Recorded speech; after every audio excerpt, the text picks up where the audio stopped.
Next thing, Mayor, is upcoming agenda items. By the way, with the police back there wanted to know when the commendation would be approximately. Where is it on the? It's very So it'll be first maybe thing. 10 minutes, 7:10 or something like that? Okay, Yes. all right.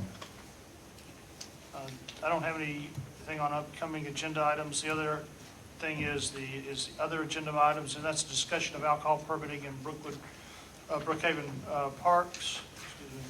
Okay.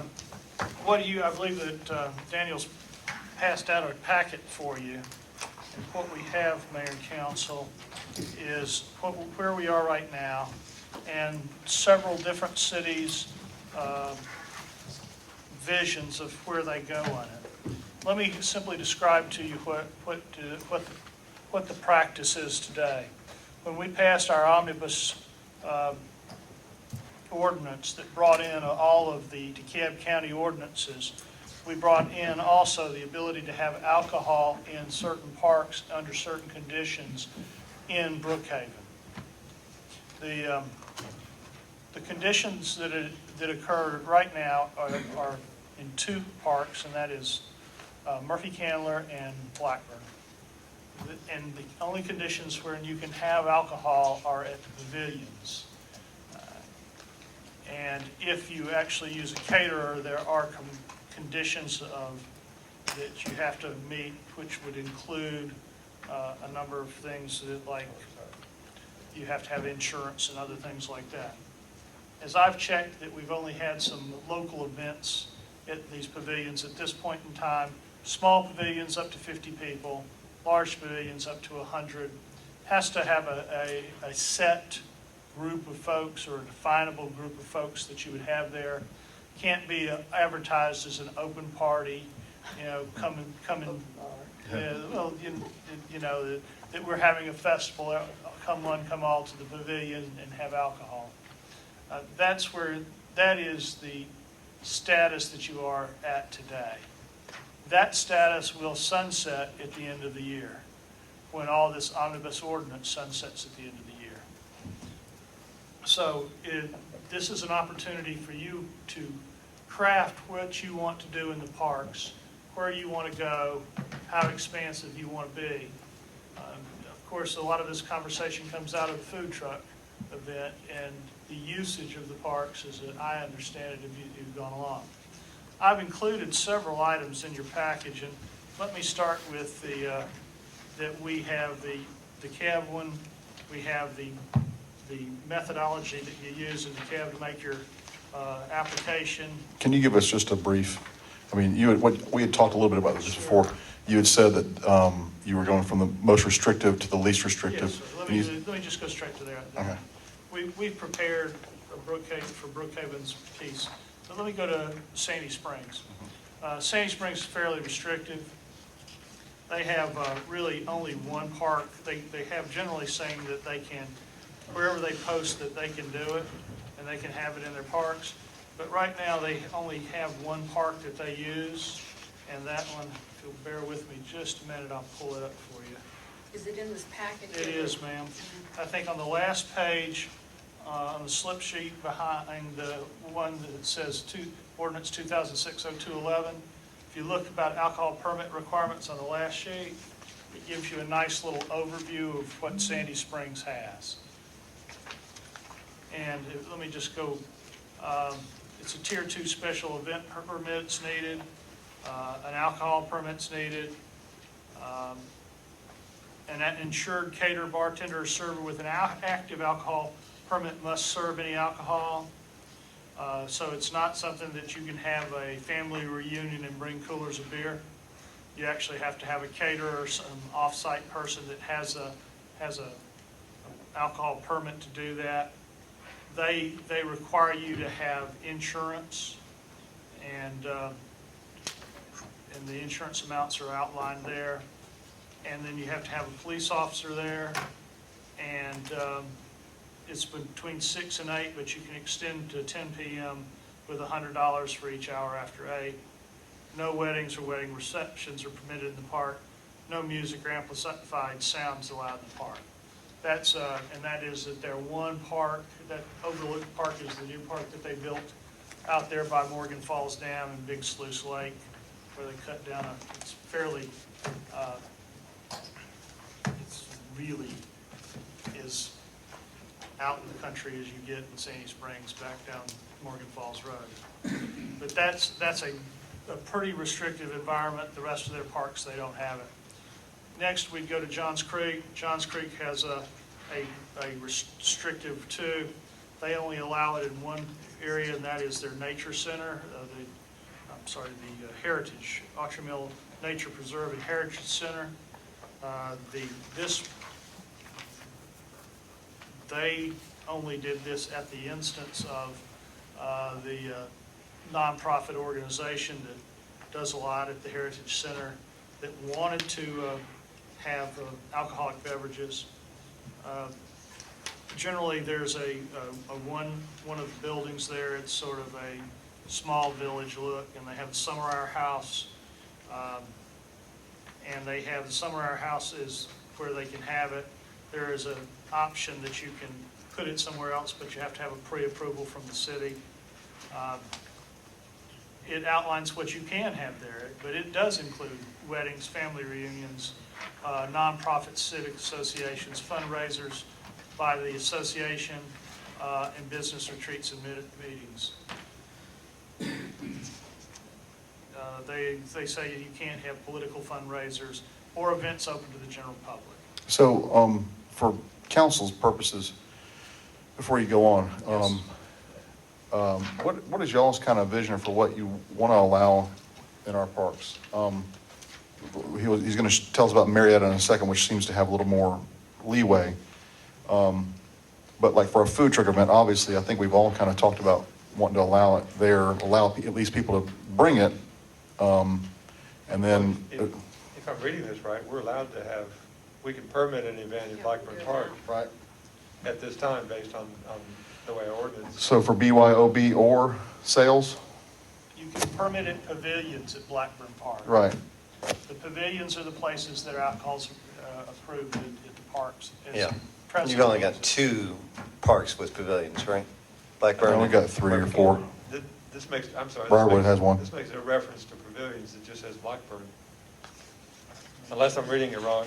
Let me find it. Notwithstanding the above, permits may be issued by the Parks and Recreation District for consumption of alcohol beverages, but may be issued for the following park locations only. Blackburn. I understand. that. Murphy Candler says shelters 1 through 10, and Gregory, others, but Blackburn, it just, If you'll bear with me. I can give you my, while we're waiting on Yeah, it, I can give you my 2 cents on it. I would very much like our parks to, model a European city. If you want to go to, sit on the steps of the soccer court in a public park, have a bottle of wine. No European and bathing suits at the baguettes. pools. I'm not talking about European bathing suits, but I am in, I believe the restrictive environment on our parks and most parks, I believe, stems from liability issues. If there's a way that we can cover our city, look, we allow people to drink alcohol in their homes, in restaurants, and I think we should allow them to drink alcohol in our parks. So my vision for it is to be on more of the tolerant side as a city, not Very progressive, teetotalers. I don't disagree with you, but it's trying to moderate that discretion. We've had events in Ashford Park where, movies in the park, and we've told people, we just left it with great discretion, and it's never really been an issue. But, I don't disagree with you that it is nice to be out there, but at some point, the difficult part for us is trying to figure out how we control the uncontrolled. And Is there a difference there could be for liquor as opposed to wine and beer? Yes, sir. Does that make a difference to any of y'all? Yeah. Yeah. There are a number of jurisdictions that limit it to wine and beer. I would be, in favor of that unless it was truly Yeah. inside a facility, Or inside a event, building. a bourbon festival. Now, is Ripple There's a ripple included. It would be. No, I think, stay away from the hard. He's liquor watching parks. Sanford and Son. If I But- might point out to Mr. Iyer, if you look under the DeKalb County Parks Recreation Alcohol Use Policy and Guidelines that we've provided to you, it does state on number 4 in conditions of the permits that the area of the permit use will be confined to the pavilion. I'm sorry, what section is that? This would be, it's the last piece that we provided to you under the DeKalb County piece. It's DeKalb County Parks and Recreation Alcohol Use Policy and Guidelines. And it points out the permit would be confined to the pavilion. And it outlines, it gives you can bring alcohol in on your own. There's a methodology to be used when you bring it on your own that we have been following so far. But if you bring a caterer, you did then fall into that same commercial liability insurance that you have to have. And this policy and procedure that we've been following under the DeKalb County one also says alcoholic beverages, that you can't bring anything other than beer, wine, in non-glass containers into the park. So that's what we have continued to follow, is the permitting process as we had brought over from the county. The growler's glass, though. Yeah, We gotta I'm thinking, avoid- I don't want to limit people to wine in a box, Did we even though adopt- that's getting better. Did we adopt the policy or did we adopt the ordinance? Well, we adopted the ordinance, council member, but we've put in the same, we have mirrored the procedures as we have in many other things that we've done in the processes. And I just bring it to you because of what we want to do is have enough time to put together what you want and have a policy and a procedure that also is what you want. I think that, I mean, my opinion, kind of similar to what Bates was saying, and, liquor, I think, should be out of bounds, except if it's for a specific little roped-off festival or something like that, little small batch bourbon festival or something, you wouldn't want to be able to stop that. But as far as glass, I prefer not to have glass, but if people want to bring growlers in from down on Dresden, that'd limit that. But I think we'd like to allow it and then, see how it goes. And if it starts getting out of hand, if there's issues, we just need to scale it back. I don't know, what do you think, Rebecca? Well, I just think we ought to approach this with an abundance of caution.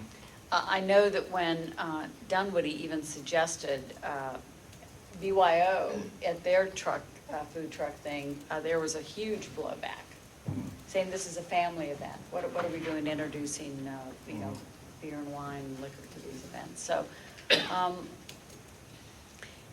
maybe we just need to just enjoy our food truck event this year and think about it and just encourage your friends to use their own good judgment. I don't want to rush headlong into something. I personally would like to wait and see how the Brew and Roots thing goes, because I'm already hearing complaints from the neighbors. saying That hasn't even it's gonna be happened yet. this, You're right. Drunken party going on over there. So let's, I would say let's just continue to study it. I don't want to rush into it. Well, how, We only have a month left.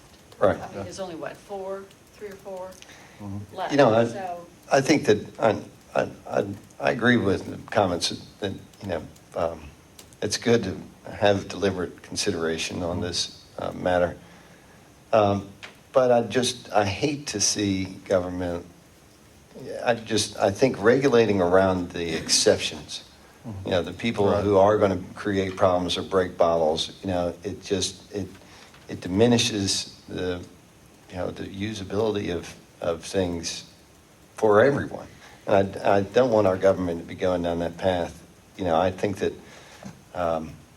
I'd rather address the issues as they come up and be more be more tolerant on the front end and trust that our citizens can utilize them. Get feedback from our police and our citizens. Hey, if we've got to address things, then we start becoming more restrictive. well, I personally haven't had a single person ask that we sell beer or wine. I have. I have. Okay, we See, went yeah, through. they have a lot of asks. I don't think we need to, like you were saying, rush and to do it for the food truck festival, but I think what I'd like to get is a sense from the council so they can go back and draft something for, on its own time over the next month or 2 or 3, something for our parks, because I don't want people having to hide beer or wine if they're at a picnic. You want to take your wife on a picnic and you want to have a bottle of wine. I don't want them to be in fear that they're going to be getting in trouble because we don't have an ordinance that allows it except in a pavilion. So my sense is that, we need an ordinance. It doesn't have to be rushed, of course. I just think I would like to have it a little bit expanded for folks, and we can just bring us something back, maybe with more on Rebecca's line of thinking and some on what Base's line of thinking. Those two, I know you have 3 or 4, and that Marietta is the most. May I Sure. share with you Marietta, and on general terms? All right. Marietta, on general terms, has 2 parks that they allow alcohol in.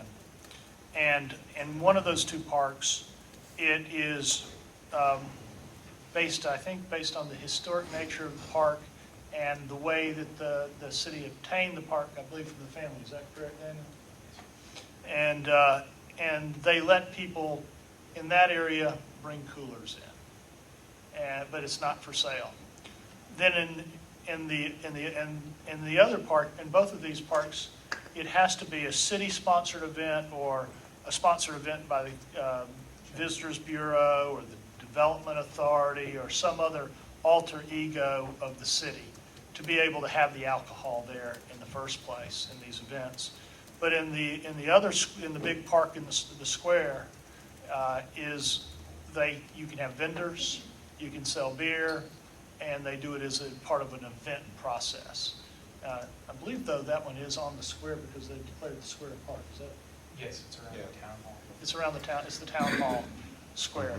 So that's really it's really more of an event area that they make it off into an event area. And when they have alcohol and when they have those events and when they have vendors, people are on notice that it's not a family time to go to the pergola and sit over there because it's really like the beer fest. What about pools?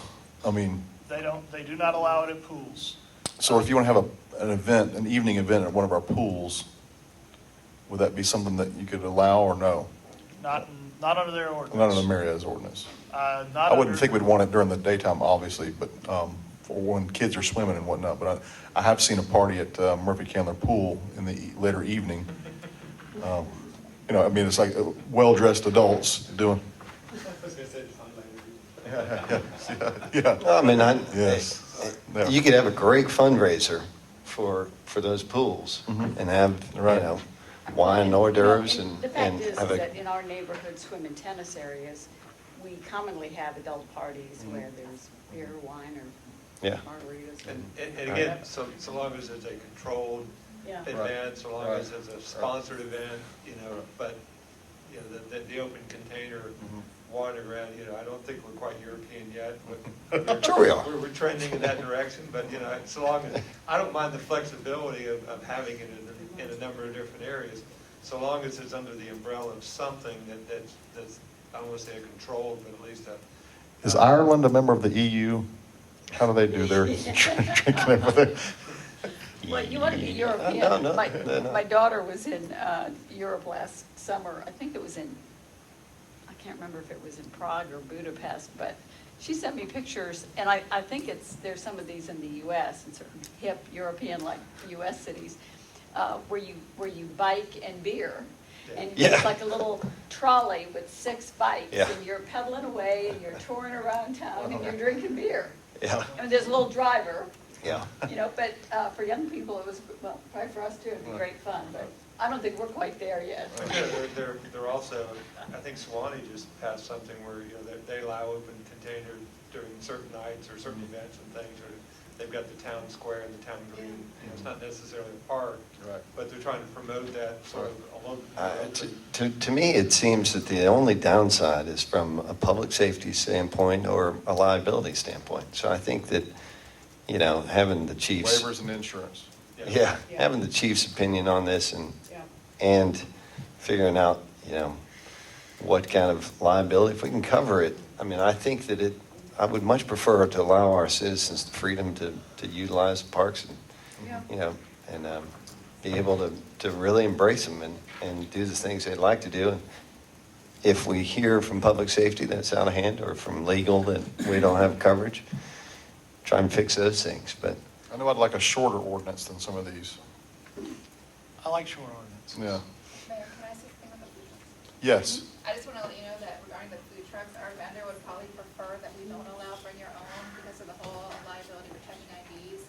And the vendor for the food trucks would rather they, like those ordinance say, you buy from a truck, so either you have a bracelet or some sort of form, so a permanent person is checking the IDs, rather than the whole issue of possibly underage kids bringing them in, and then result is our police have to. Well, that's against the law anyway.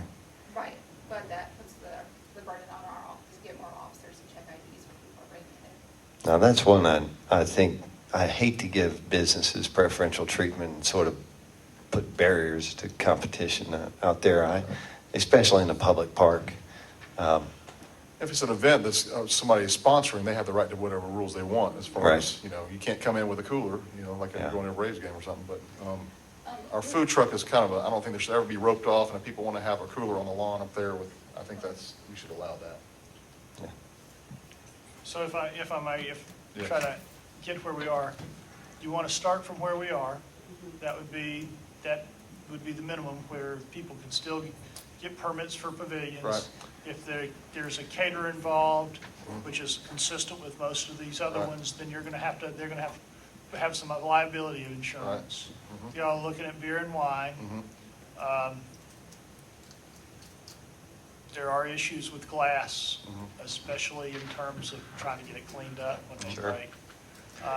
I guess as far as glass, I don't mind, you know, like you mentioned the growler, if they would bring their growler in, that's fine, keep it in the cooler, pour it in a plastic cup. Right. And carry the plastic cup around, Right. you know, kind of stuff, So what you want to do is that there should be no open containers In a glass. in glass. Right. Yeah, that's, So if they keep them in the coolers, then we'll craft the language such that they can't have open glass containers. Right. I wouldn't want to restrict it just to pavilions either. yeah. I'm understanding that. You're Blackburn and Murphy Candler at this point in time? From Brookhaven Park, Brookhaven, Briarwood, Yeah, they've got- Briarwood, I'd say all of them. yeah, All Same parks? policy. I think all, parks? Unless there's some sensitive kids use or something, you know, like the pools, I wouldn't want them in the pool except if there's a special event or something, you know, I would assume you'd all agree with that. So you're all looking at terms of if you want to have, do you want everything to have to be permitted? Or do you want people to be able to No. bring a cooler with them if they're just going to go have a picnic in the park? I would say you need a permit for any event at a pool after hours. yeah.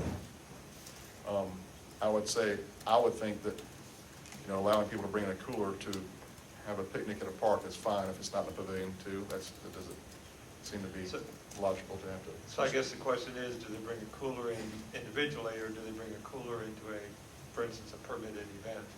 They may not Well- have a beer and wine license, you know, like a movie in the park. I think that if there's an event, that the event should control whether people can bring coolers into their event if they're paying No, I for see, it. yeah. But, yes. Uh-oh, here we go. And drop the hammer on us. Mayor, if I could, Uh-huh. the only concern that I have with that is if you allow people to come without a permit, say the parks, you're opening it up to everybody. You mean a person with a cooler?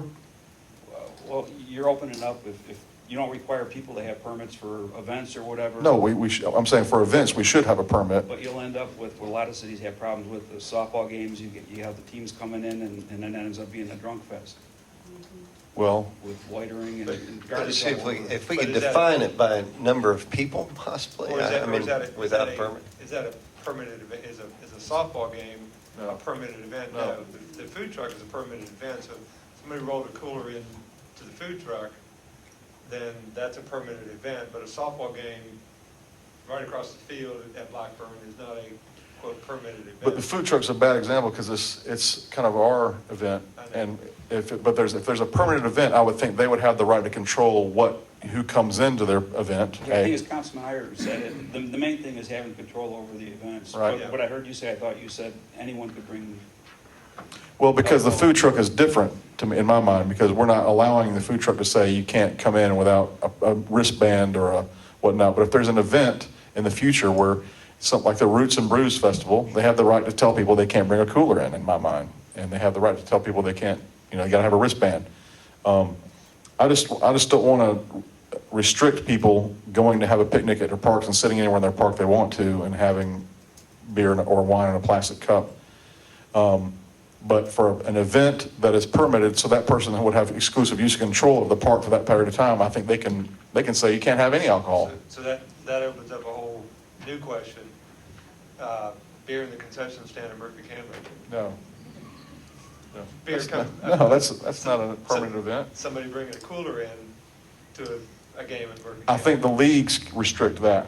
The leagues, Okay. because what that's been talked about is that they don't allow any alcohol at any of their events. Yes. I'm not trying to slice and dice. No, I got you, Yeah. no. Well, these are, I think the chief brings up a real issue.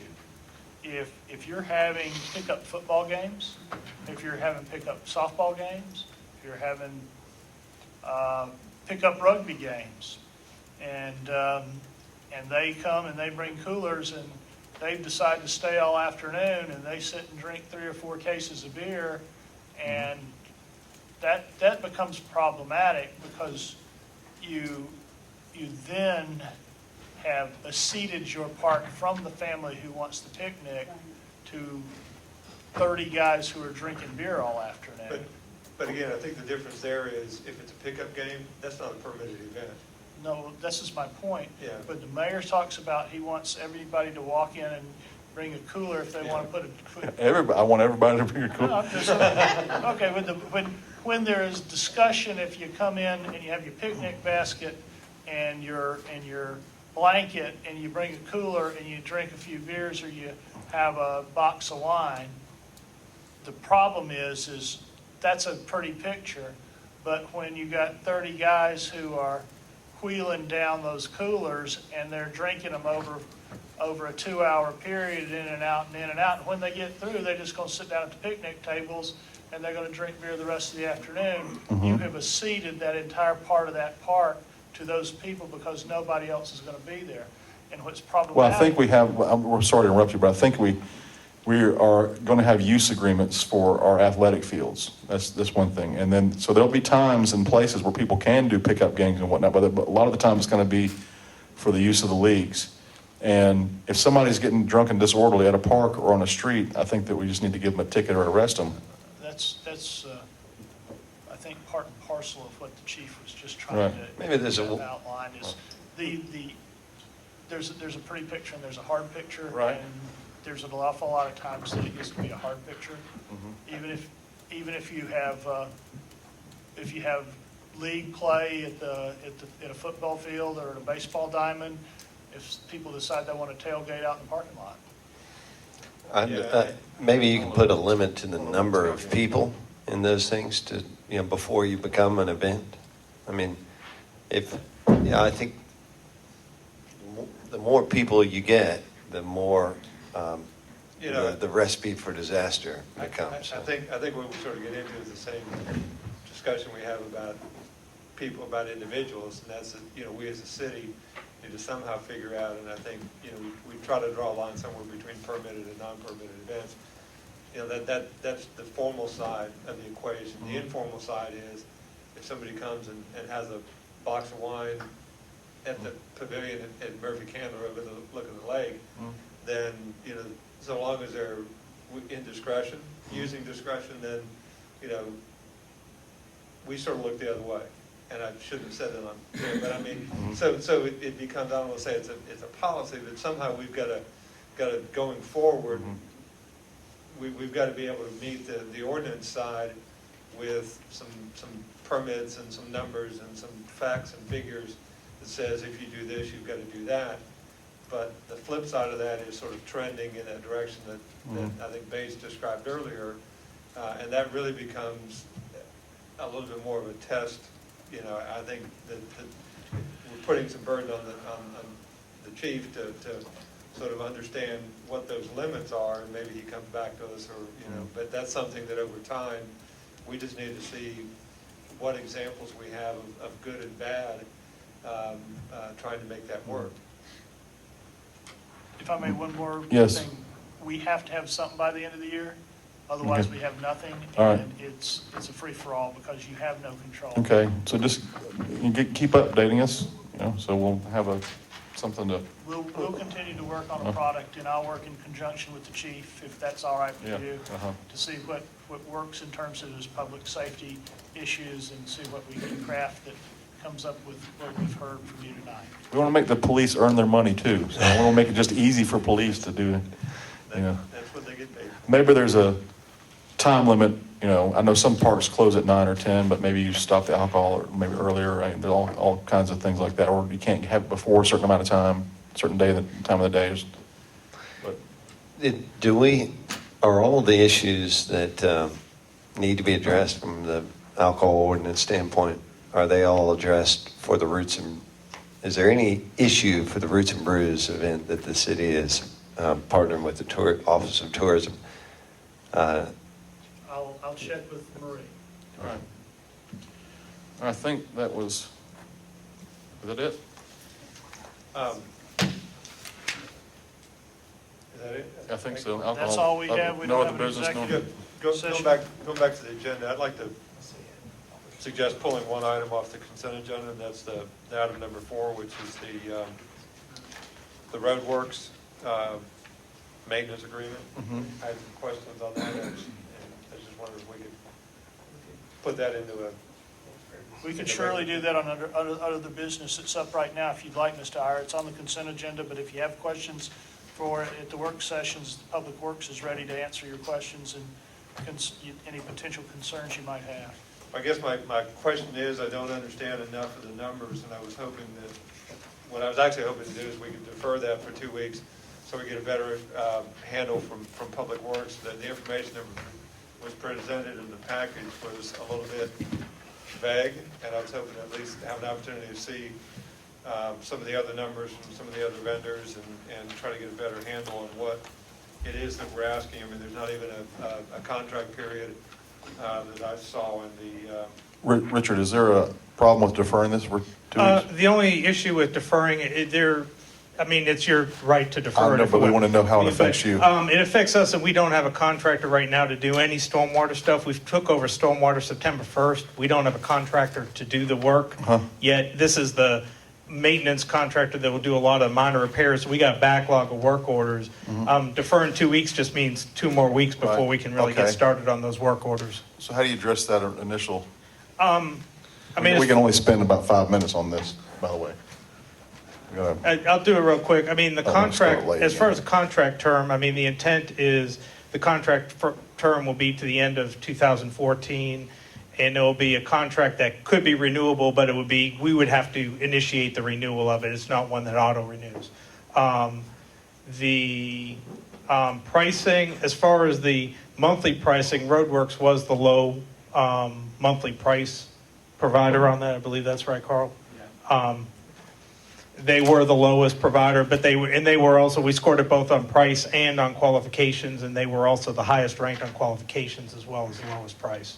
Now, this is strictly maintenance. This is not Yes. the repair contract. There's another contract which is going to be in 2 weeks, which we held back, which is for the on-call, which is for the major repairs. This is for minor repairs, mostly like replacing catch basin tops, cleaning out drainage structures, things that can be done more on a daily basis that we have a regular recurring crew that's working all the time, kind of like the akin would be to what we're doing with the potholes right now. We have a crew that does pothole repairs, minor repairs on the roadways. This is the stormwater version of that. That's the emergency response. Big rain, pipe caves in or collapses. Yeah. Who takes Or care of it's that? it's a combination of that or the on-call, depending on how major. More in emergency response, that's more a drain gets clogged and is backing up. We send a crew out there to unclog a drain, type of thing. Did we get any unit pricing? Did we get any numbers from them other than a weekly and a monthly or daily and a monthly? This contract is for the daily maintenance crew that we have working in this year. We're going to work them kind of as needed, not full-time. The intent is going through 2014 to have them working 5 days a week with a build-up of work orders to do that. So they're not based on the unit price. They're based on the unit that we're dealing with is a monthly cost because we're having them work full-time crew. And that, yeah, there's materials we'll bid materials with the vendor specifically. This is for labor only. The other contract that we're going to ask you to approve next time, which is the second RFP that was done at the same time, is for unit costs, and it has the unit cost for the major construction items like for pipe or inlet construction and so forth. I mean, I guess, again, I'm still confused, and I apologize, but That's fine. I see asphalt spreader, milling machine, which suggests construction, but yet I'm hearing that this is That would strictly. be mainly in an emergency situation where they would have to bring those type things in. Or sometimes when you're repairing a catch basin, you gotta cut up a hole in front of the catch basin. So they would need that equipment, but it's not a day-to-day use of that equipment. So these folks are doing repair work. They're doing what we deem minor repair work. If it's a repair job that can be done in 2 days, 3 days max, then we try to keep it to them because I can get it done cheaper through them. But if we can turn a project around in a day or two, this is the crew that would be doing that. If we get into major pipe replacements and trenches and roads and through people's yards, that would be the on-call contractors, which has bigger equipment and more manpower.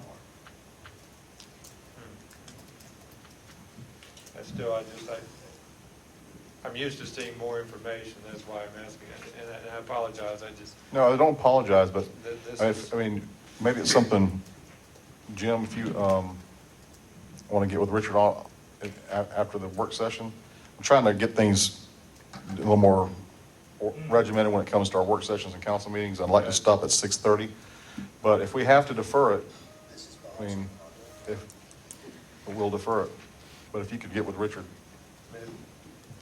anybody else have questions or comments on it? Well, the only issue that I've got is I don't want to, I mean, we've already got a backlog of these Right. issues. I don't want us to get behind.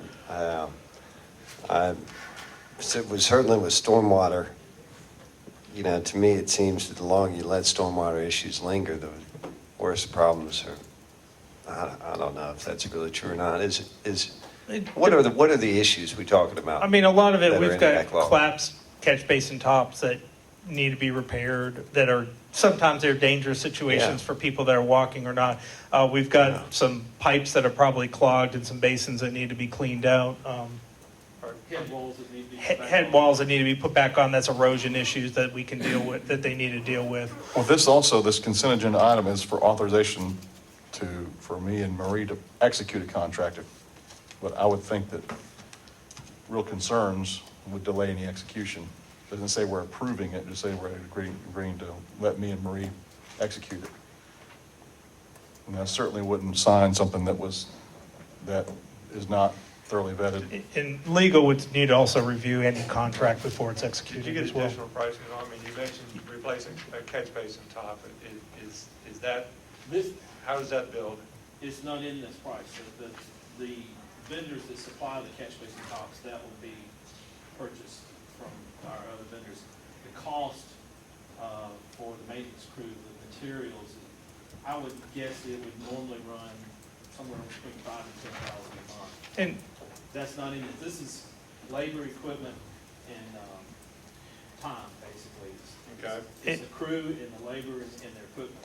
And this is funded out of all the stormwater utility. And we have a stormwater utility budget, which we budgeted for the maintenance crew for on an annual basis, or we budgeted for the materials on an annual basis, and we also budgeted for capital projects, which are going to be the more major construction.